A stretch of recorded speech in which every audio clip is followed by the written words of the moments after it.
Hello and welcome to Reportage. This is Danish bin Nabi. In today's segment of Reportage, I am joined by a veteran Congress Party observer, Mr. Rashid Kidwai. I shall ask him about the importance of the Bharat Jodo Yatra and has the Yatra made any impact on the Indian masses in any manner. Mr. Kidwai, explain to me why this Yatra? What is the importance of this Yatra?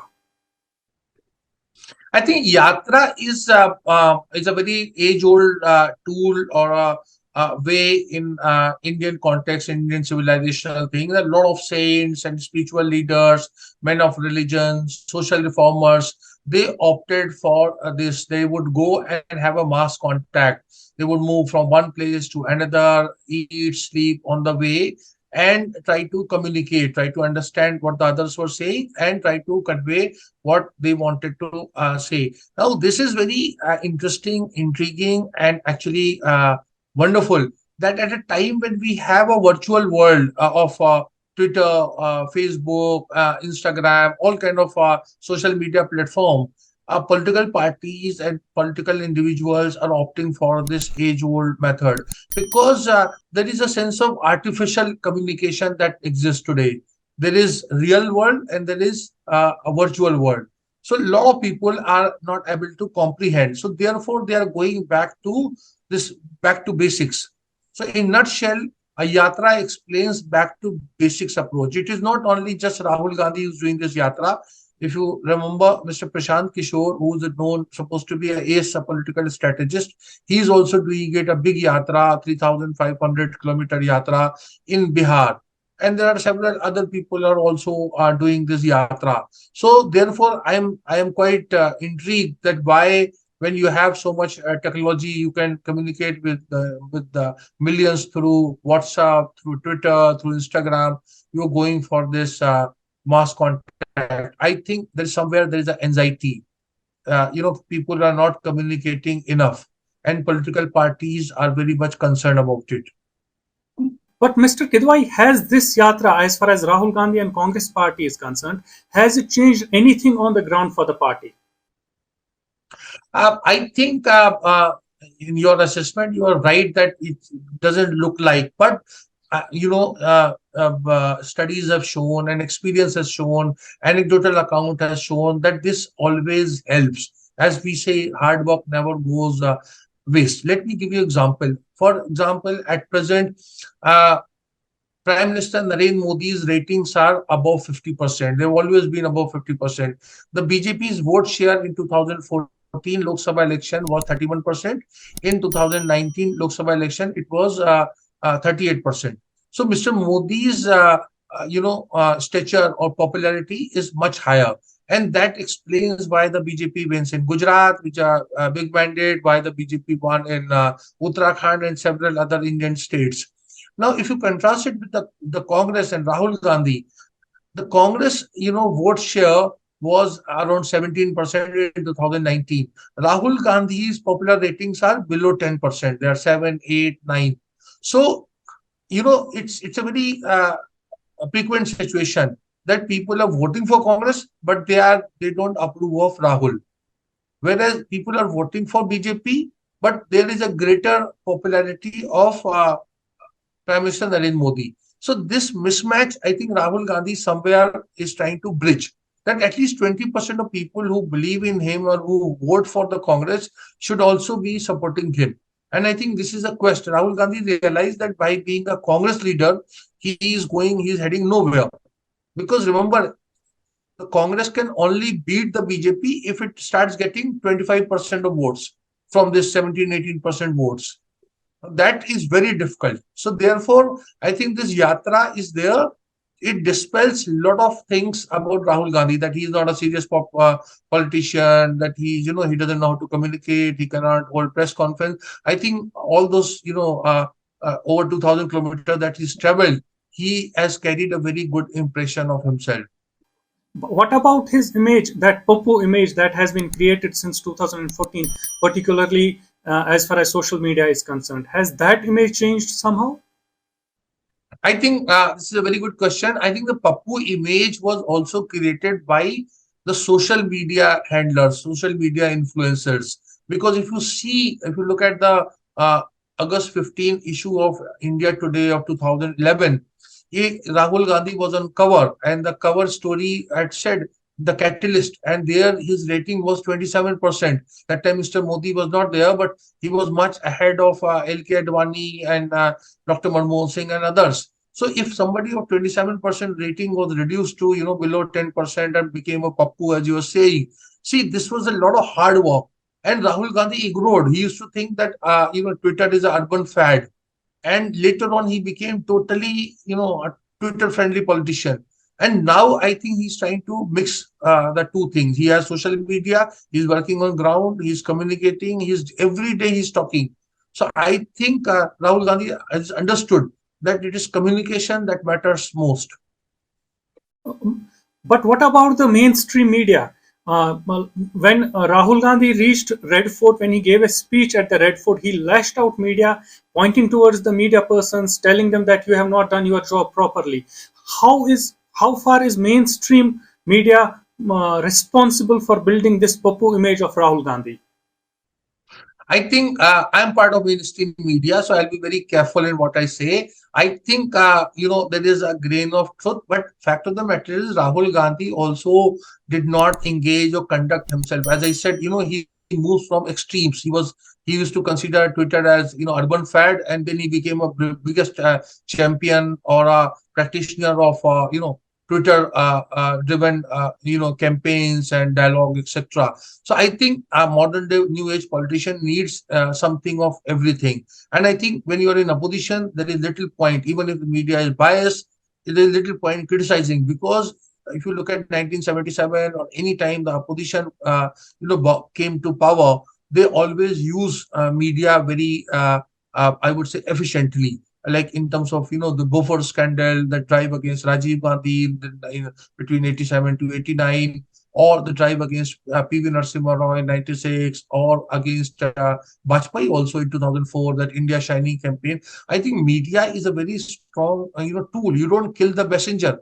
I'm not saying the messenger is perfect or fine. There are a lot of problems. And then when you say about media, actually, media is not a monolithic entity. There is print media, which is far more credible and which has covered Rahul Gandhi's rally from Kanyakumari up to this Haryana phase, and you have Delhi, and you have this online portals, this like this thing, a platform like yours, and there are many others. And there is of course television. I can say that there is television has gone into debated on negative aspect. लेकिन कुछ तो है, मतलब there used to be a very famous quote of Churchill that abuse me, criticize me, but please don't ignore me. I think for a politician, criticism also works as an oxygen. It becomes a talking point. So I think Rahul Gandhi should, or his advisors should, they should be attacking BJP, they should be attacking the political opponent, but not media. It doesn't somehow look very graceful. Mr. Kidwai, before I come back to Rahul Gandhi, Yatra and Congress Party, let me quickly ask you the similarities between son and the father, which is Rajiv Gandhi and the Rahul Gandhi. How similar are both of them? I think a father and son, they were very good thing. But in politics, it's very different. And I'm glad you asked this question. They're very different. Rajiv ji was, since I had opportunity to see him as Prime Minister and Congress President, he was very media friendly. He would look at, photographers, and he will call them. He says, come, come, come, this is not a right angle. What is your camera? And technology, he was very much kind of had a lot of interest in technology. He would always talk, and he was very and he understood technology. And I think his whole discourse, people may say, but he did, modernize India in a very big way in terms of whether it was computerization or the various technology missions and all. Rahul Gandhi, by not taking a position in 10 long years in the UPA when Dr. Manmohan Singh was there. If he had become minister, today we would have had a very different image of him. Because, mind you, persons of your generation, younger generation, millennium kid, they all want hands-on approach. You see, what's your CV? What do you have? You may be Jawaharlal Nehru's, great grandson. You may be Indira Gandhi's grandson. You may be, Rajiv Gandhi's son. See, Rajiv Gandhi at the age of 37, when he quit, flying, he was flying Boeing of Air India. So he was a very accomplished person. And so therefore he was not taken taken as a seen as a kid when he entered politics in 1981. He was seen as a mature politician. I think Rahul Gandhi, he has worked with a management consultancy company called the Monitor in UK and several other places. But somehow for many years, I mean 10 years, and again he kept having that that young Baba Log, that kind of image that is gone. Then this thing for holiday, I think Rajiv Gandhi was also very much you can accuse him of that, since I covered that period of going every year on a holiday, particularly this time, that Christmas and New Year time. He was a lot of criticism, but he could get away. One year he went to Ranthambore, then he would go to Andaman, Lakshadweep, several places. But he defended. Today world has changed. Today the image of a politician is Modi ji 24 घंटे काम करते हैं, Modi ji छुट्टी नहीं लेते, Modi ji. So people judge comparison. Now comparison is a thief of joy. So, I mean, all of us go for, I mean, or try to have holidays at least once in a year, twice in a year. But Rahul Gandhi, just by going abroad 50 times and not being so transparent, whether he was going for spiritual exercise or meet his friends or have good time, whatever.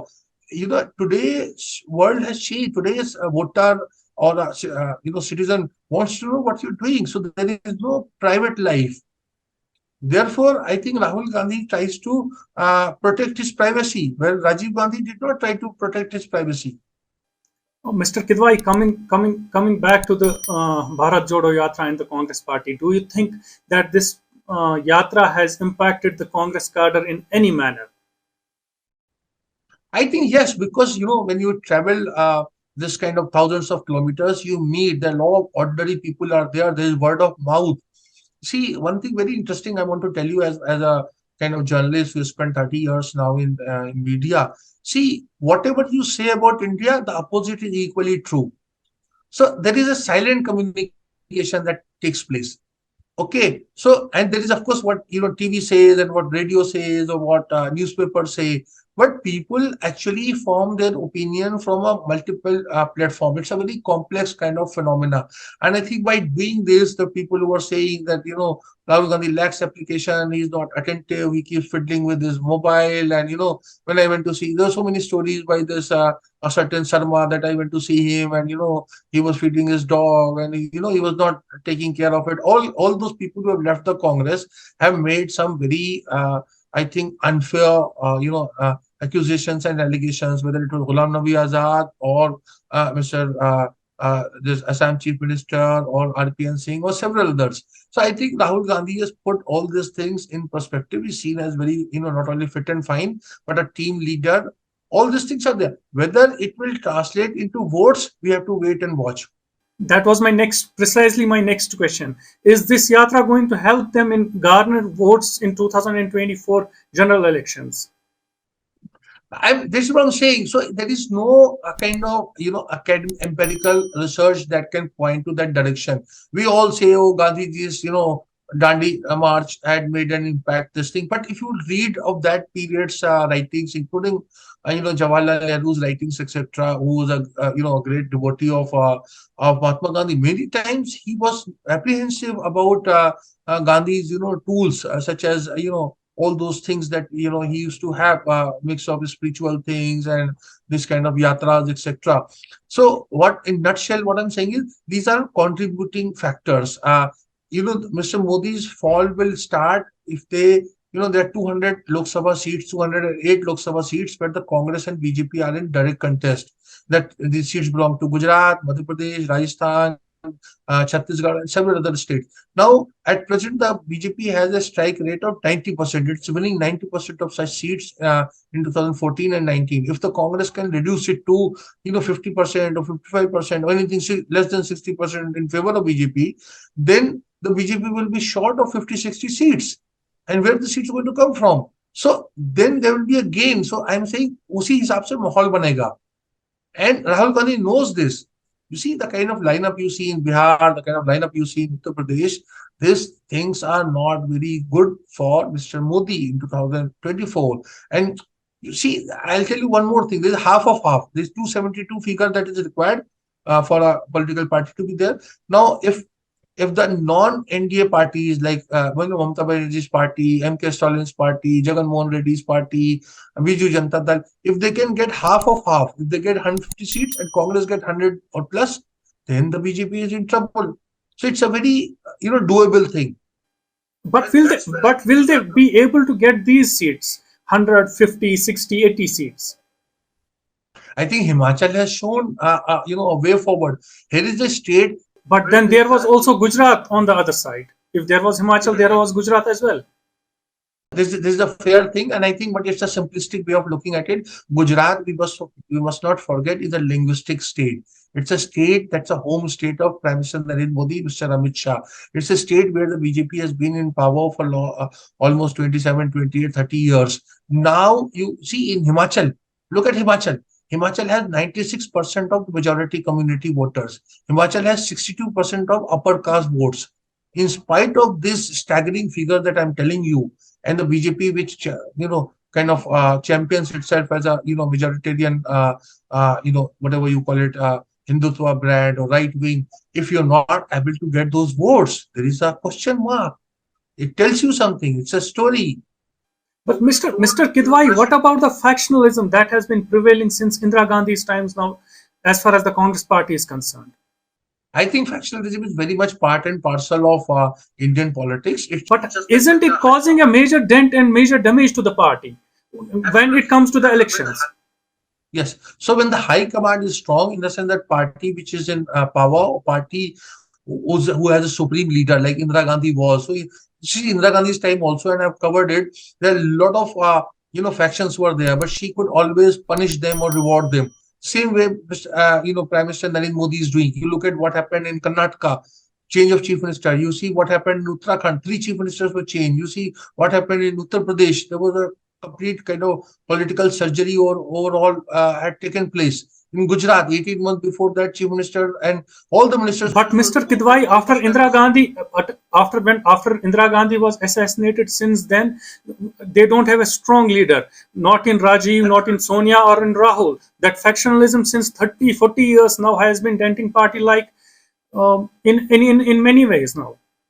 Yes, so the factionalism, like in Madhya Pradesh, it used to be the strength that there was various regions. So some players, Arjun Singh and Scindia and Shukla and all, they could come together and help the Congress form the government. You look what is happening in Rajasthan now. The state government or party is vertically divided between supporters of Ashok Gehlot and supporters of Sachin Pilot. So there, I recently had gone there to do some ground report, and I saw that there was writing on the wall. Congress is losing, losing, losing. So I am saying these are the things that are there, but there is no easy solution. Factionalism, as I said, is part and parcel of every political party. You look at Aam Aadmi Party, so many people were thrown out of the party when it started getting power.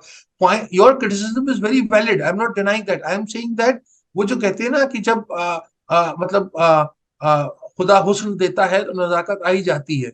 If you are in power, then that master stroke, there is Chanakya. If you are not, then you look like a bad loser, like Rahul Gandhi is. Mr. Kidwai, my last question before we wind up this interesting discussion. Does Congress party matter to India now? I think Congress party does matter, because if you look at the vote percentage, and I'm not saying it for just for the sake of it or for some nostalgic reason. I think the Congress agenda is very appealing, because India, let us face it, is a very diverse, very pluralistic society, and therefore, and the Congress vote percentage is not very far. If you look at that, translate into that, the BJP got, let's say, if they got 17 crore votes, they got over 300 seats. The Congress got 10 crore votes, they got just 44 seats. I'm talking about 2014 election. So, but this is first past the post system. It's inherent. Only time any political party got 50% votes was Rajiv Gandhi in 1984 after Indira Gandhi assassination. So BJP is getting power in 31% vote, 38% vote. The Congress was also been getting, something like that. So I'm saying the Congress has a natural appeal if they want to get their act together. As I said, half of half theory. Watch it very carefully.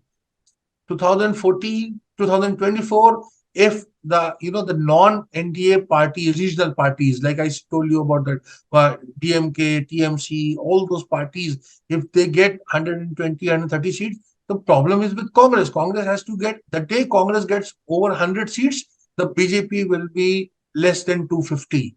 There is no way, there is no mathematical calculation that can, do this, because they are fighting only on 330 seats.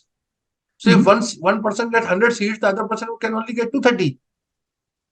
Mr. Kidwai, as you rightly said, Congress must get its act together, and we hope that they do get their act together for 2024 elections. Pleasure talking to you, sir. Thank you.